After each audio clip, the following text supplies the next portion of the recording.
Good morning and welcome to the Clermont County Board of Commissioners meeting this beautiful day in April the 9th of 2025. We were just commenting about the fact that we have some sunshine, but it's brutally cold this morning. So we're hoping for a little warmer weather. Prior to starting our meeting, we always ask for local clergy to come and to lead us in prayer. This morning we have Pastor Doug Brown here from Monterey Baptist Church. Pastor Brown, the podium's yours if you would lead us, please. Thank you. Excuse me. I invite you to pray with me. Father, we thank you for the many gifts that you give us, for your mercy, excuse me, for your power, for your love on mankind. We thank you that each and every one of the breaths that we take come from you. Every good thing that we have, our families, comes from you, and stability in our government comes from you. And we thank you for the gift of government. You have said in your word that you have instituted government, ordained it for the purpose of keeping order, for punishing the evil, for upholding the good, protecting the vulnerable, providing stability for us, and providing justice in our land. And so we thank you for that. And we ask your continued blessing on our county, here in Clermont County, and with the Board of Commissioners that we have. We thank you for them. We ask that you keep their families safe, keep their families in good health, and them safe and good health, and that you have your standards of justice and truth and mercy and honesty at the forefront of their heart, at the forefront of their mind, and everything that they do.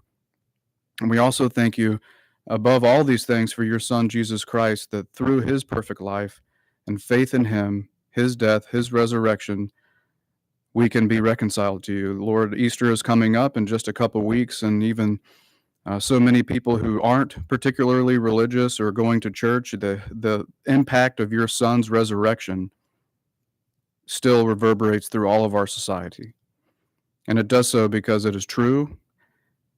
It is your message to the world. It is your work to the world and reconciling us to you. So we thank you for our government. We thank you for our families. We thank you for every single gift you give us, and overall for Christ. Because to be in your presence, it requires us to be perfect, and we are not. But through Christ's perfect life and his death and his resurrection, we can be credited his perfection to our account. And that makes us able to be reconciled to you and in your presence, and that is above all the biggest blessing and the biggest mercy and the biggest act of both justice and grace that we have ever seen.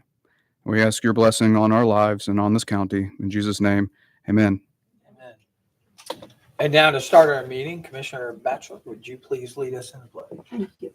I pledge allegiance to the flag of the United States of America and to the republic for which it stands, one nation, under God, indivisible, with liberty and justice for all. Now call this meeting to order. Our first agenda item is approval of regular session minutes for 4/2/2025. Board, you've had these minutes early, had an opportunity to review them. Are there any changes or revisions that need to be made to these minutes? None. Then I would ask for a motion to approve. I'll make the motion to approve. Oh, second. It's been moved and second. Roll call, Gail. Commissioner Batchelor? Yes. Commissioner Corcoran? Yes. Commissioner Painter? Yes. Our second item up is a proclamation for designation of April 13th through the 19th as National Public Safety Telecommunications Week in Clermont County. Jess Wiederholt, thank you for being here this morning. And your telecommunications people here that are supporting you. They've all had smiles on their faces. They look like they were having a pretty good time this morning. This is a proclamation for National Public Safety Telecommunications Week for April 13th through 19th, 2025. Whereas emergencies can occur at any time that require police, fire, or emergency medical services. Whereas when an emergency occurs, the prompt response of police officers, firefighters, and paramedics is critical to the protection of life, preservation of property, and before I'll move on right there, I think we all have come to realize that how important this really is in the flood conditions that we have just experienced here in Clermont County. You know, many people have been impacted, and I know you guys have fielded probably hundreds and maybe thousands of calls for help and direction. Whereas the safety of our police officers, firefighters is dependent upon the quality and accuracy of information obtained from citizens who telephone the Clermont County Communications Center. And whereas public safety telecommunications are the first and most critical contact of our citizens have with emergency services. And whereas public safety telecommunicators are the single vital link of our police officers and firefighters by monitoring their activities by radio, providing them information and ensuring their safety. And whereas public safety telecommunicators of the Clermont County Communications diligence and attention to detail contribute to the apprehension of criminals, suppression of fires, and treatment of patients. And whereas each dispatcher has exhibited compassion, understanding, and professionalism during their performance of their job in the past year. Now, therefore, let it be resolved that we, the Clermont County Board of Commissioners, do hereby proclaim April 13th through 19th, 2025, as National Public Telecommunications Week in Clermont County and publicly honor the service of the public safety telecommunicators in our community and communities across this nation. Jess, I'd like to present you this proclamation. It's signed by myself as president of the board, Bonnie Batchelor as vice president, and Claire B. Corcoran, commissioner, as a member of our board. So on behalf of the Board of Commissioners, I present you this Thank you very proclamation. much. You bet. very Thank you. much. And you are free to make a few comments if you like. I just want to say thank you and introduce some of the crew that I've brought. I have Heather Goslin. She is a dispatcher for 13 and a half years. John Gordon, who's a program administrator with us. He was a dispatcher until about a year ago. You're 13 years as well. And then we have Bethany Hurt. She's one of our newest trainees. She's been here for a little under a year. But I just want to say thank you to the board for recognizing us. We are often the unsung heroes behind the headset, taking all the initial calls and getting everybody out to where they need to go. And we have a really good team who's very dedicated. We've put in a lot of overtime in the last couple years, and I couldn't ask for a better team who's really dedicated to the county and making sure that all of our firefighters and police officers are safe. So we appreciate you recognizing them. Thank you. Thank you. Could we interest you in a picture here Sure. real quick? All right. Come on, board. I didn't know. Yeah. You know how my squinty eyes are. No. Yep. Go ahead. And you're a shorty. Come on this way. You're finally talking. You're good? Yeah, yeah. And we're good?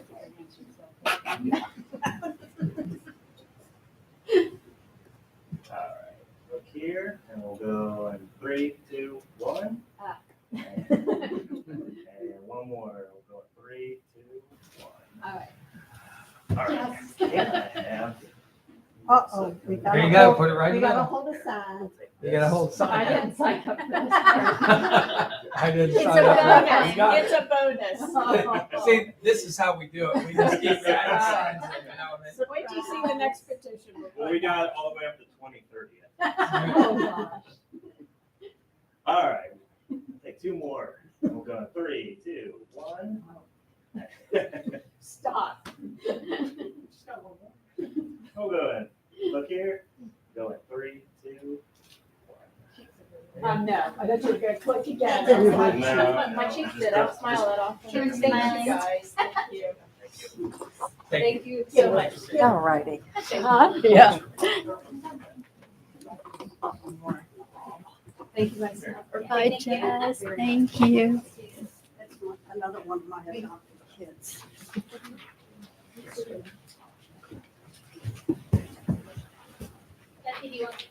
Got a feeling that sign's coming out a whole lot more. We have to destroy it. That's right. So after the proclamation and designation of National Public Safety Week, we will move to item number D. Item D, or letter D, I should say, is public participation. Is there anyone here this morning that'd like to participate from the public? Hearing none, I will close public participation. And prior to moving on to our consent agenda, I would just say Happy birthday, Commissioner Corcoran. Thank you. And we will move to the non-consent agenda. So non-consent agenda board has been prepared for you prior to this meeting. You've had an opportunity to review it. Are there any items that need to be pulled from the non? Consent and agenda. We haven't No. approved that. Hold on a minute. Consent agenda, I'm sorry. Item E is the consent agenda. It's been provided for you early. You've had the opportunity to review it. Are there any items that need to be removed from the consent agenda? None. None? Hearing none, I'll ask for a motion for approval. I'll make the motion. I'll second. Roll call, yeah. Commissioner Corcoran, Yes. Commissioner Batchelor, Yes. Commissioner Painter. Yes. We will move to letter F, which is the non-consent agenda. It starts with item 8 on page 4. Item 8 on page 4 is a recommendation of the Board of County Commissioners adopt resolution number 036-25 to approve payment to vendors in the total amount of $834,095.57 as outlined in the BCC approval invoice reports for checks dated April 9th, 2025, BCC directed prepaid invoice reports, and the procurement card transaction report as presented by the county auditor on April 7th, 2025, and further authorizing the county auditor to issue warrants pursuant and in compliance with section 319.16 of the Ohio Revised Code. Do I have a motion for approval? I'll make the motion to approve. I will second. It's been moved and second. Any further conversation? Roll call again. Commissioner Batchelor, Yes. Commissioner Corcoran, Yes. Commissioner Painter. Yes, we will move to item number 9. Suki Sheets, good you're here today. Morning, Board. Item number 9, it's a recommendation to approve a request to advertise for bids. This will be for project number RSO 125 relative to the 2025 road resurfacing program phase 2 located in various townships, villages, and a city. This will be pursuant to the plans and specs and to authorize the clerk of the board to place the legal notice in the newspaper on April 17th with bids to be received until 2 p.m. local time on Thursday, May 1st in this office, where they will be publicly open and read aloud. And we will also have it posted on the county's website. This is phase 2. Before the end of last year, we did our phase 1. Phase 2 is going to be, right now it's estimated at $4.2 million. There's a total of about 28 miles of roadway in here. Of those, roughly just over 14 of them are county roads. We've got cooperative resurfacing projects right now with the city of Milford, the village of Moscow and Williamsburg, and Batavia Township, Pierce Township, Union Township, and Williamsburg Township. Great. So all of those are involved in this bid. Great. Thank you. Board, you've heard the reading of item number 9. Do I have a motion for approval? I'll make the motion. I'll second. Been moved and second. Any further conversation? None. Roll call, yeah. Commissioner Corcoran, Yes. Commissioner Batchelor, Yes. Commissioner Painter. Yes. Item 10. Item 10 is a recommendation to execute a service agreement between the board and Dynamic Surface Applications out of Pennsdale, Pennsylvania. And this is for the application of polymer expansion joint binder on 6 of our county bridges, identified in the scope of services as Exhibit A, in conjunction with the Ohio Department of Transportation purchasing contract with Dynamic Surface Application in an amount not to exceed $133,410.75, with services to be completed within 365 days in compliance with the terms and conditions and contingent upon release of the purchase order. So this will take care of replacing some expansion joints we've got 2 bridges on Blue Sky Park, a bridge on Sugar Camp, one on Clermontville Spur, bridge on Bethel Hygiene, and bridge on Maple Creek. Thank you, Suki. You've heard the reading of item number 10. Do you have a motion for approval? I'll make the motion. I will second. Been moved and second. Any further conversation? No. Roll call, yeah. Commissioner Batchelor, Yes. Commissioner Corcoran, Yes. Commissioner Painter. Yes. Thank you. Item number 11. Bob Bloom, good to see you this morning. Item 11 is a recommendation to execute the collective bargaining agreement between the County of Clermont and the American Federation of State, County, and Municipal Employees, Ohio Council 8, Local 2686 out of Cincinnati, representing the bargaining unit employees of the Clermont County Water Resources Department. This is for the period of 1/1/2025 through 12/31/2027, pursuant to the terms and conditions in the agreement, and to authorize the Human Resources Department to process personnel actions for bargaining unit employees of the Water Resources Department to adjust their rates of pay in compliance with Article 20 entitled Wages. Board, you've heard the reading of item number 11. Do I have a motion for approval? Make the motion. I'll second. Been moved in second. Any further conversation? Roll call, Gail. Commissioner Corcoran. Yes. Commissioner Batchelor. Yes. Commissioner Painter. Yes. And item 12. Item 12 is a recommendation to authorize myself, Lyle Bloom, Clermont County Director of Utilities, or my designee to execute the services order forms with Verizon Connect out of Atlanta, Georgia, with prior consent from the Clermont County prosecuting attorney for each service order form for vehicle tracking, PTO, digital input, driver ID, engine connect, driving style, and 30-second plotting subscriptions for any vehicles as determined necessary for the Clermont County Water Resources Department for an initial term of 12 months from subscription start date, with automatic 1-month renewals until either party provides written notice of termination in compliance with the terms and conditions and contingent upon the release of the required purchase order. So this will allow us GPS tracking of Good. our vehicles and some of our equipment. Including Good. runtime and other things. Yeah. You bet. Board, you've heard the reading of item number 12. Do I have a motion for approval? I'll make the motion to approve. I'm second. It's been moved in second. Any further conversation? Roll call, Gail. Commissioner Batchelor. Yes. Commissioner Corcoran. Yes. Commissioner Painter. Yes. Thank you. Board, that concludes our non-consent agenda. We will move to letter G is additions to the agenda. Gail, I understand we have one addition to the agenda. Is that correct? We actually have two now. Okay. Yes, Oh, we do have two. we do have two. Okay. And I will be happy to present the first one, or you could do that if you would like, but So are the two going to be declaring a state of emergency in Clermont County and also an authorization? for the waiver of For the county waiver? imposed Okay. building fees. Okay. So those are the two. Do I have a motion to add them to the agenda? I'll make the motion, Ed. I'll second. It's been moved in second. Roll call, Gail.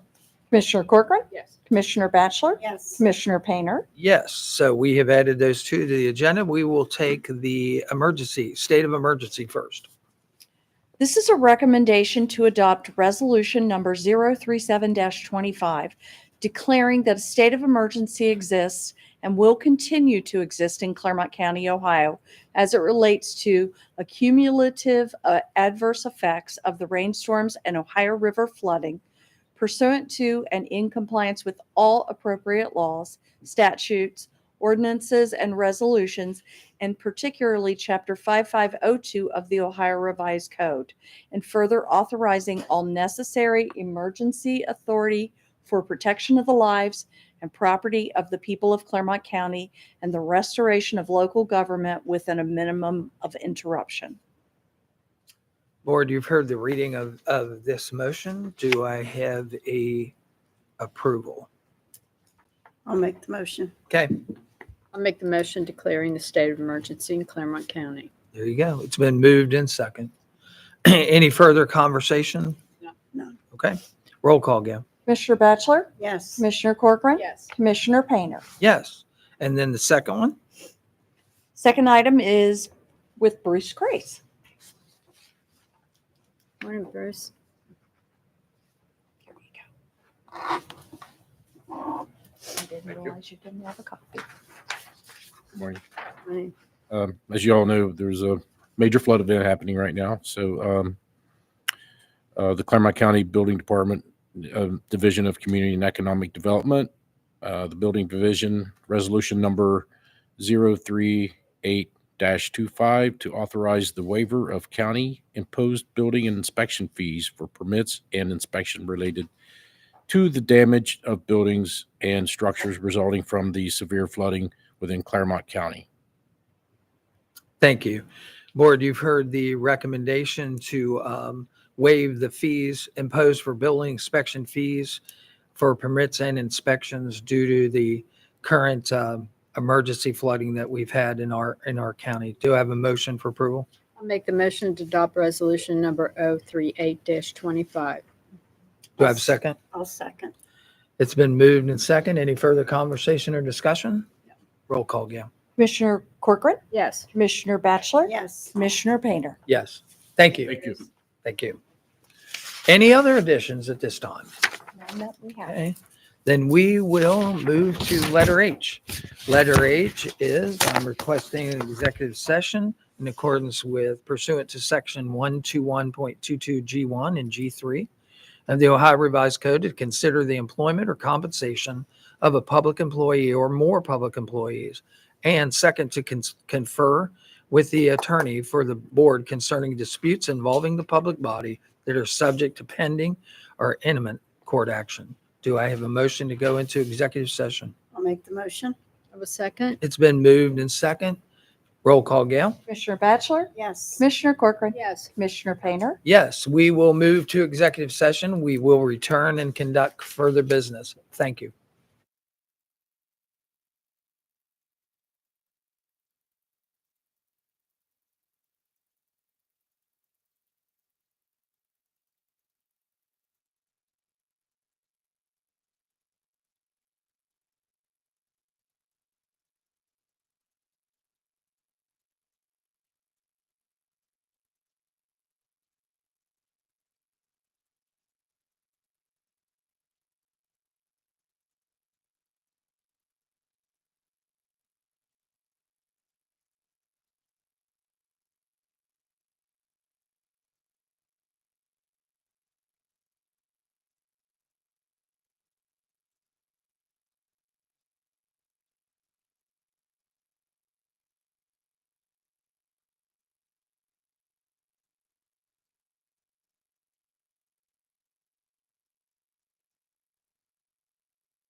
Back from executive session, there were no actions taken and were no decisions made. We will move on with our regular agenda, but we will be calling a second executive session to go back in.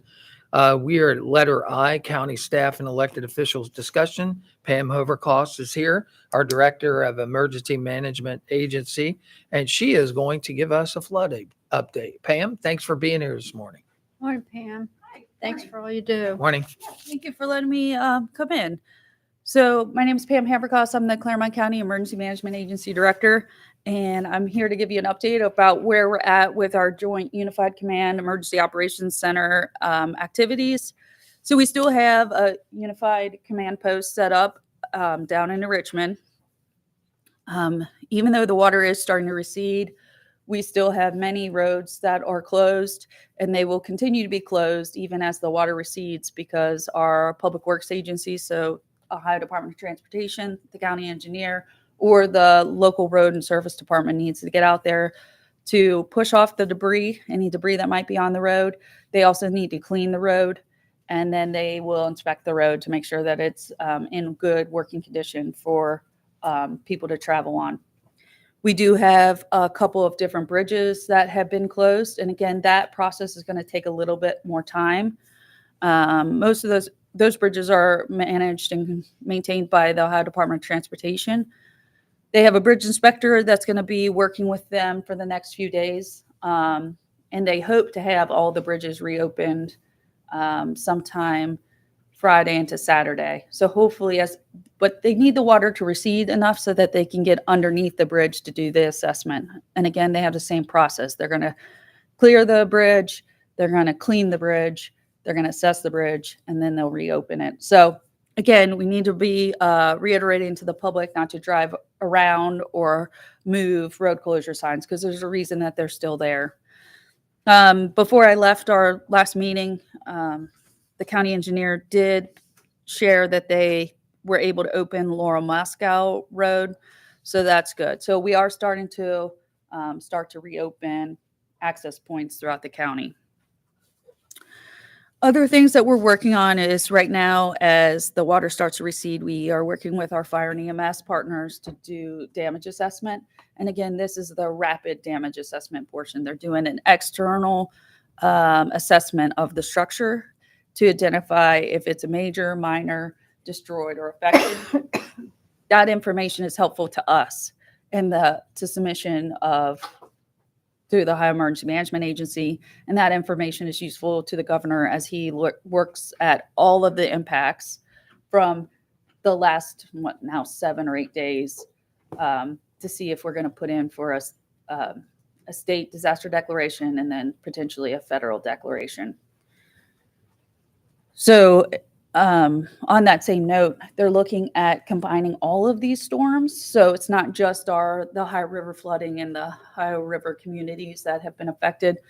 We're also looking at the storms that occurred on Sunday, March 30th, all the way to present. So until the water recedes and the jurisdictions have actually done a more thorough assessment of all the improved structures that have been impacted, that will set the period. So once we've had an opportunity to set those, do assessment of improved structure, and that would be like your boat launches, your roads, your bridges, and anything else that might have been underwater. We're going to be looking at those things. We're also working with our the building department, the fire department, and our Duke Energy to make sure that we have a clear and concise process for utility restoration. So more information will be coming out. We're working on having something that we can hand out to residents along with the permits. I know, and previously you guys passed a resolution to waive those permitting fees, but we want to make it easy for the residents to be able to complete the documentation, get it to the building department so that we can start that process of restoration of gas and electric. Just for some clarification, at last count, we had 89 unique address points that were impacted. The bulk of them were in the village of New Richmond, but we also had address points affected in Pierce Township as well as Monroe Township. Of that, they calculated that we had 79 electric shutoffs and 39 gas shutoffs. And depending on if you're doing gas or electric, there's a little bit of a variation on how that restoration process will be handled. Other items of note, so we still have an American Red Cross shelter set up, and that's at the district office as well.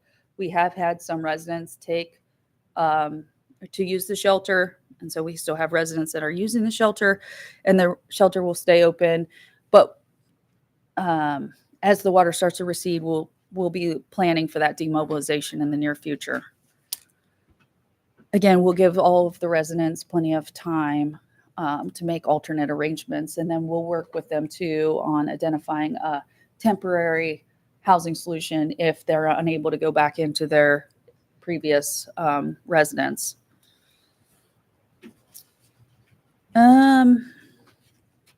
Other big things is that we are working on collecting donations. Again, we're being very selective about the donations that we are accepting. So we are accepting donations of water, personal care items, which includes hygiene kits, toilet paper, and hand sanitizer, infant care items such as diapers, wipes, and formulas, cleaning supplies, which buckets, mops, cleaning agents, paper towels, yard equipment, rakes, brooms, garbage bags, gardening, and working gloves. All of those items can be donated to our donation collection point, which is at the First Baptist Church in New Richmond, which is 213 Western Avenue in New Richmond, Ohio. They will be open from 9 a.m. to 8 p.m. to accept donations. From there, we will be inventorying or assessing what we have, and then we are working on a plan to get all supplies out to the River of Life Church in Moscow. And from there, River of Life will be making sure that residents have access to it in Neville and Moscow. So we've already taken a large donation from Matthew 25, and Crossroads Church is one of their affiliate organizations, has also given us a donation of bleach. So we have some items already on hand, and then individuals have stopped by to give us donations. So again, we want people to know that the donations can be dropped off at the First Baptist Church in New Richmond, and then the pickup locations will be primarily the First Baptist Church in New Richmond, and then also the River of Life Church in Moscow. Again, the only item that residents would have to say is that they have been affected by the flood, and then they will be able to get the supplies. We're also in the process of trying to work with Matthew 25 Ministries to get the Tide Loads of Hope trailer, which is the washing machine dryers trailer. We're also trying to get a shower trailer and a restroom trailer. All of those will be at the River of Life Church as well. And that way, if residents don't have access to a washer and dryer, they can come and do that. If they haven't had a hot shower, they can come and do that as well. And then those individuals that are at the distribution site or donation site, they can also have restroom facilities. So our hope is that that would come in today, and we would have those resources through at least the weekend. So there's a little bit of a we can't finalize that just because they've also been requested to go to somewhere in Kentucky. So as long as they come here, and then they'll be deployed to Kentucky following that. So some of the public information that we're putting out there, again, we're going to be sharing more information on the utility restoration process, but we want to make sure that that information that we're handing out has the entire process laid out. So not only what we need to do for the building department, but also how do we engage Duke in that process, and then how do we get that assessment from the fire department. So we just want to make sure that we're being concise when we're actually going door to door to talk to the residents. We are also distributing, or will be distributing, a debris sorting infographic, because as we move into the recovery phase and we start doing debris management, we will have roll-off boxes and dumpsters in multiple places throughout the county. So we'll have a couple in, I think there's 2 in New Richmond, 1 in Palestine, on Palestine Road, and then 1 at Point Pleasant, and then there will be 1 further on in Neville. But we want to have a process where if the residents can bring it to the right of way, that we're working with those road and service departments to help those residents get it to the right collection point.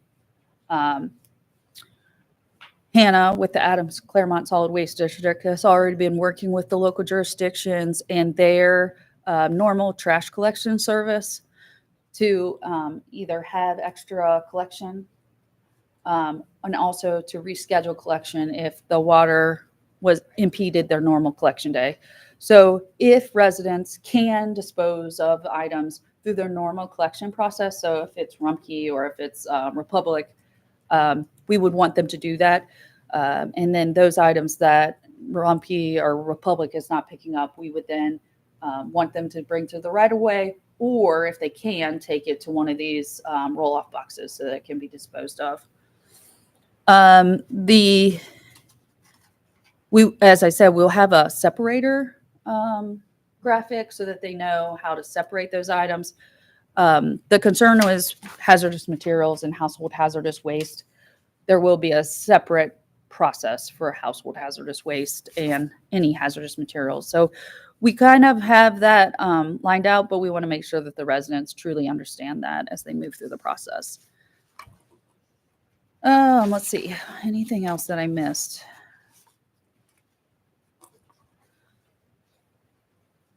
I think that's it for now. We are starting to work with larger disaster relief organizations that come in and help with the recovery effort, and they would go on private property. They can work with the residents on any unique needs that they might have, whether that's muck out or taking out drywall, etc. So we're going to be working with American regulators who did tremendous work with us in the Goshen tornado. We'll be working with Crossroads Masters of Disasters, which is local as well. Southern Baptist has inquired about coming into our area, as well as Team Rubicon, which is a veterans organization that does tremendous work. So our intent is to try to coordinate across those 4 agencies, or entities. So we've already connected them, so they know they're all 4 interested, and we're working through a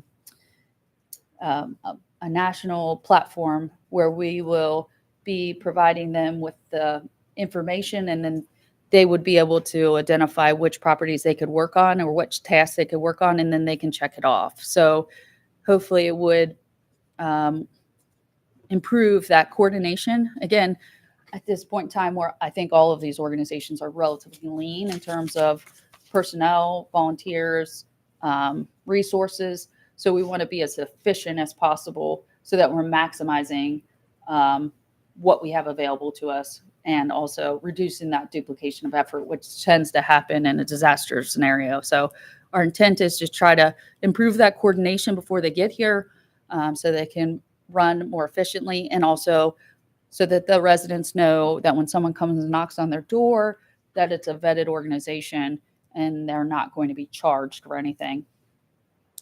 So as we move into the recovery process, we're kind of on this, we aren't sure as to what type of state or federal assistance might come available. So on the public assistance side, which would encompass all of our emergency response costs and our debris management expenses, and then any repairs to infrastructure that might be damaged, we have a threshold we have to meet. And that countywide is close to $1 million. And statewide is upwards of like $22 million. So that's one piece, whether or not we would be eligible for either state disaster relief program, which would help reimburse the municipalities and the county for time and resources. On the individual assistance side, which would be helping residents that have been affected, there's a lot of factors that the state and the feds will look at, but the primary factor is the completion of that damage assessment that we're doing now, and looking at the minimum threshold is having 25 structures that are not insured, so they have absolutely no insurance, and their majors are destroyed. So that is the base minimum. There are other criteria that FEMA might look at, from schools that were impacted and other critical infrastructure that would limit the recovery effort of a community. But primarily, they're looking at that 25 structures. So again, in this instance, we're focused right now on flood damages, but we're going to go back to all of the municipalities, so all of our townships, all of our villages, and ask them to do a more thorough assessment of the damages that they have encountered from March 30th on. So we did a comprehensive damage assessment from the storms. I don't even know what date it was, Wednesday into Thursday of last week. So we have a comprehensive damage assessment of the property impact from that, but we want to go back even further to the Sunday night into Monday, and then any other property impacts that jurisdictions may have had. So if they had, because the ground was saturated and you had tree fell on someone's house, it may not have been pertaining to a storm event, but it's just purely because of the ground saturation that happened. So we want to capture all of that. So I'll be sending information out to all the jurisdictions and all the administrators and elected officials, just saying, hey, here's the damage assessment that we've received outside of the high river flooding. Can you go back and just make sure that we have accounted for every structure? And if a new property comes in, can you talk to that resident to find out if they're insured or not? Because all of that will play a part in getting to that 25 non-insured properties. The Weather Service may come out and do some surveys from particularly the event from last Wednesday. We did have some significant damage up in the Goshen, Miami Township area, right along that Deerfield Parker Road. Yeah. And so Goshen Township actually sent me aerial footage, and it looks, from the aerial footage, it's significant woody debris damage. But American Regulators is already out there working, and so they are more graciously, we're going to help me out by providing actual property addresses and give me that damage assessment determination. So that should help in that process. I have already talked to the Weather Service about coming out to do a survey in that particular area to determine whether or not it was a tornado, was it a microburst, or is it just straight line winds. So at some point when the Weather Service gets freed up, because they have a lot of other damage surveys they have to do, they will be coming in, and we'll keep you informed on that piece. But we just have had a very significant weather period. Hopefully we get some calm weather, the water can recede, and we can move forward with the recovery process. I think the one area I didn't mention is that we do have a partnership with Connect Clermont. So if anyone is interested in making a financial donation, they can make a financial donation to any Park National Bank and put it towards Connect Clermont, and you just let them know it's for disaster relief. Connect Clermont will hold that fund for us, and then as we move forward with a long-term recovery committee, those funds would become available to the recovery committee to distribute to local families and individuals that have been affected. 100% of the proceeds go right back to the community. There's no overhead. We'll have a case manager who will vet those cases. And then as a committee, we would and the committee would be made up of the local communities, the faith-based nonprofit partners that are working in that area, the social service agencies. As a committee, we would make determination on how we would allocate whatever resources we might have to address the unmet needs of those residents. So even without a state individual assistance program, we still will have some kind of safety net to help residents recover. So that's a lot of information. It's a lot of work. Yeah, and we greatly appreciate the partnership that we have with all of our public safety agencies. I can't say enough great things about the local police and fire agencies, as well as the county engineer staff, the Ohio Department of Transportation staff, the local road and service departments. The sheriff's office has been really helpful. They've been running their drone teams. They've had water rescue crews available. We've had a volunteer organization called Code 3 Search and Rescue has come in to help. We have a military veterans group that is helping with picking up supplies from Matthew 25. So it is really amazing, all the agencies and entities that come together to help a community recover. And, you know, this process of recovery takes time, and it'll, you know, we'll, from from emergency management standpoint, we'll be there to help New Richmond, Moscow, Neville, and all the townships make sure that we can connect those residents with the appropriate resources as we move forward through that recovery process. Pam, how much has the water actually receded? What are we at right now as far as water gauge? As of this morning, we checked the Cincinnati gauge, and it had only gone down about a foot to 59 feet. Okay. So it's slow to recede, and a lot of that is because the sheer volume of water. Like, we think that we had severe weather. Kentucky, Tennessee, all of that Ohio River Valley below us had significant impacts from all of these storm systems. So if you look at the Ohio River Valley, you'll see all of these gauges are at capacity or flooding themselves. So it's a kind of a backup, and it's just going to take time for that water to recede. Now, it is from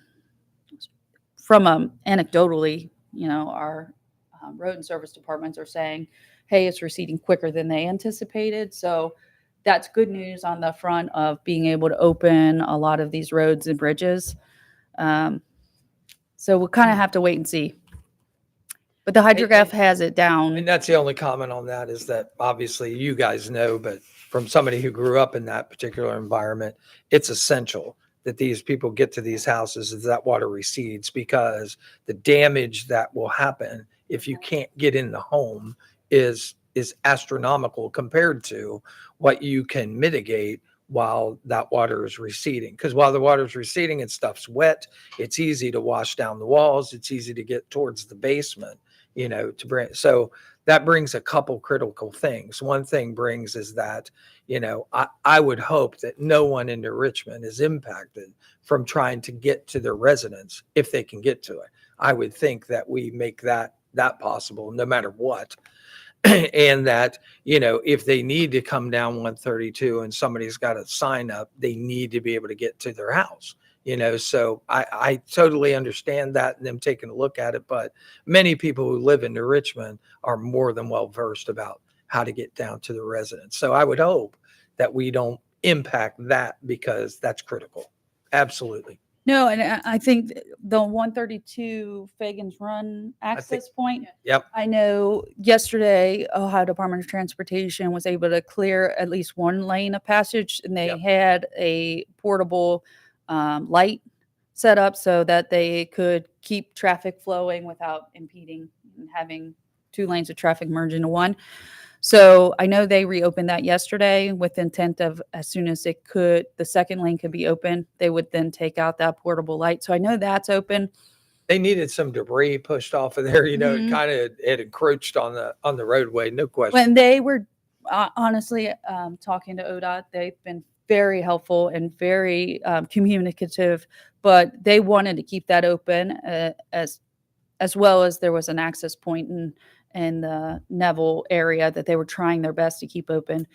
But overnight, not last night, the night before, it just became imperative that they shut it down because there was too much debris and it was dark and too much water on the roadway. So they had to shut it down. And at that point in the evening, because we kept thinking the water had crested and it just kept rising. At that point in the evening, they ran out of signs. So I think at that point ODOT had to actually park trucks at that location to prevent people from driving through it. So I know they are Jeff Smith from the engineer's office, as well as Danny Norker from Ohio Department of Transportation. They were both in our briefing today. They have crews out. they are going to have plows on their big trucks and they'll be pushing debris. Then they're bringing behind that brush trucks and water trucks to make sure that they can clear off the mud and get those roads clean. And then they're getting out there to do that assessment. I mean, just anecdotally, I've heard we're seeing areas where there's slippage on roadways, sinking on roadways. So again, those are all things that they have to assess, is that there's not a sinkhole and that the road is, okay for people to walk on or drive on. And we don't want anyone to get injured. Thankfully, we've made it to this point with no injuries and no fatalities. So we have to be really appreciative of that. But a lot of that comes from, forward planning and all of our public safety officials that are out there. And as far as the road closures within the village of New Richmond, I know New Richmond Police Department has police officers stationed at each one of the main thoroughfares, solely not to prevent residents from coming back to the village, but solely to prevent those that just want to come and look. Looky-loos. Yeah, and that happens. I mean, we had this happen in Goshen. Everyone came, and Duke was trying to install power poles. You couldn't get through. And it was an hour-long commute for less than a mile of travel. So again, it's my understanding they're not preventing anyone from getting access, as long as, they don't want people to have to walk through or boat through. But as long as they have access to their property, I don't think that anyone is preventing them from returning. It's just a matter of they don't want, if you don't have a reason to be there at this point, we're asking you not to come. And that's why we have set up a hotline. It's 513-735-8500. So if anyone in the public is interested in volunteering, we're taking that information and we're going to capture that information until we are ready to take on volunteers. We might encourage those volunteers to become affiliated with one of these 4 primary disaster relief organizations. And then that way they can go and start working and they're affiliated.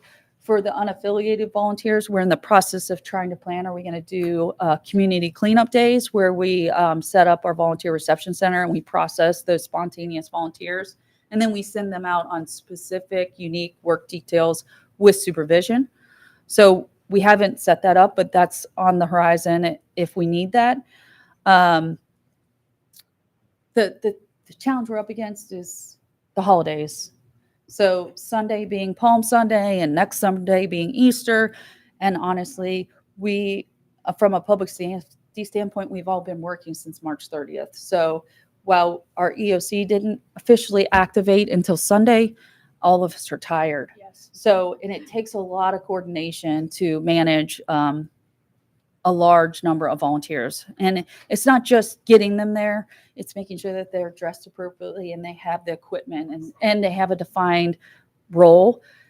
It's also, we got to figure out how we're going to feed them. We have to figure out how we're going to transport them. We have to figure out how, where they're going to go to the bathroom. And so there's just a lot of logistics in having a community cleanup day. So we may, because of the holidays, have to work with residents now through those 4 affiliated organizations. And then maybe we come back after the holidays and have a weekend cleanup day. And again, we have to do that in coordination with the Adams Clermont Solid Waste District on setting some realistic parameters on what type of debris are we collecting long-term, because we'll get to a point where you have this emergency debris collection, but we get to a point where the residents should be working through the insurance company. And if they have a lot of, especially construction debris, they should be having their own roll-off dumpster on their property and they're dumping directly there. So it is the debris management process is a time-limited period. And again, I've talked to Hannah today about making sure that we have a written, she has a debris adaptive plan, but we want to define all of these locations, make sure that across the entire Ohio River Valley, that we all understand where those debris locations are, what they're collecting, how long they're going to be collecting, just so we keep everyone on the same page and also set the expectation Because I think that becomes the hardest part, is that if we're not clear about expectations, then people get upset. And especially after we've all been tired, it's easy for us to mishear or hear something different than what was actually said. So it's really important that we document and have clear, defined plans. And we've been working with Ursula to make sure that we're getting all the public information out there that we can. And Pam, on top of all that, kudos to you for setting up with you worked with the animal shelter and with Wade and with Gary. Getting shelter for the animals, for the dogs, and tagging them and making sure that. Yeah, so we haven't had any residents take us up on the pet shelter, but we have a pet shelter set up. Again, a lot of the thank you goes to the New Richmond School District, because they ensured that we had a space. So in 2018, we utilized an auxiliary building off of Bethel New Richmond Road from the First Baptist Church in New Richmond, but that has since become I believe it's a daycare or some kind of early education program. So the space is not available. So it is kind of challenging, because we want the residents to maintain ownership of their pets. We're not asking them to surrender their pets. So we have to find a spot that is close enough in proximity to the shelter so that they can care for their pet. We provide them the supplies, because they may or may not have evacuated with them. But we want them to be able to maintain them. So one of the challenges we faced is that when we were pre-planning this last week, we weren't really anticipating the extreme cold temperatures. Mm-hmm. I mean, we've had 2 or 3 days of freeze warnings, which, again, it's April. It's not uncommon for that to happen. We just weren't planning that. I mean, we've had 80 degrees days, and now all of a sudden we're down into the 20s. But so when we were planning this last week, we thought it would be okay to have a non-conditioned space, but utilizing Wade, he is tremendous asset.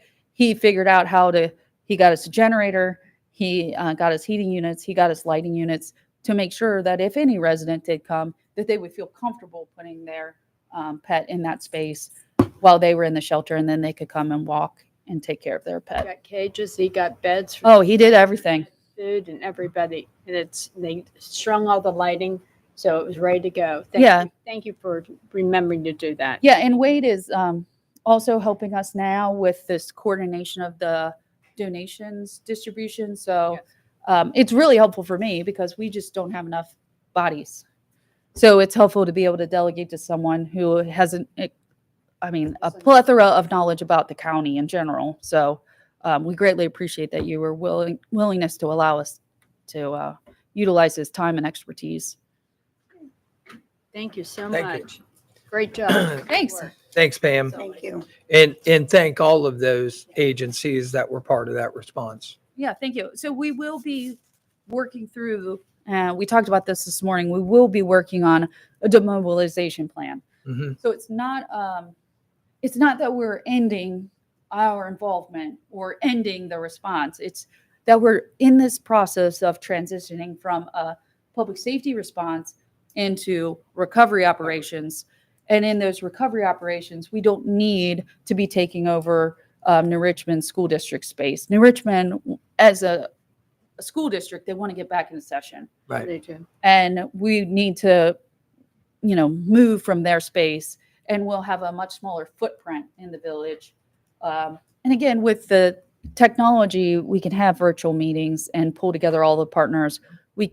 And we'll continue to do that as we move forward in the recovery process. So even if you hear, hey, we demobilized, that does not mean that we have ended our involvement in coordinating that recovery process. And keep in mind, when they go back into session, you'll have a whole new thing to deal with, because you'll have 54 school buses going, all over Clermont County. So. Well, and I did talk to Luke Cox. He oversees the transportation, and that's one of the things that we talked about, because they're on remote right now. New Richmond's remote. They're on remote by the day. Yeah. But his issue is he can't get those school buses out to pick up kids just solely because of all of the road closures. So he's interested in getting our information. So it's become a great partnership. I can't say enough great things about what Luke has done. as well as the entire school district. They're a great partner to work with, and we really appreciate their cooperation. Thank you. Thank you. Get some rest if you can. Anyone else from our staff or elected officials wants to speak to the board? Prior to leaving this and going back to executive session, I would just talk about for a second. I know the last time we had an emergency like this, one of the things the board was asked to do is we were asked to put forth some money, a monetary value into that emergency response in case people like Hannah, if she had to go out and subcontract, the obtainance of roll-offs and all that. We did that last time. I'm not asking that we do it right now, but it's something that we just got to keep in mind for Monday. So if that's needed, we will do that, obviously. So, we know that they have budgets just like everybody else in the county, and it didn't account for these type of expenditures. So if that's something we need to do, we need to research that for Monday and make sure we do it pretty promptly. Okay. And with that, I would ask that we go into executive session pursuant to section 121.22 G3 of the Ohio Revised Code. And it is to confer with our attorney of the board concerning disputes involving a public body that are subject to pending or imminent court action. Do I have a motion to go into executive session? I'll make the motion. A second? It's been moved and second. Roll call, Gail. Commissioner Batchelor? Yes. Commissioner Corcoran? Yes. Commissioner Painter? Yes, we will head into executive session. We will return and we will conduct further business. Thank you.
We've returned from executive session. There were no decisions made and no actions taken.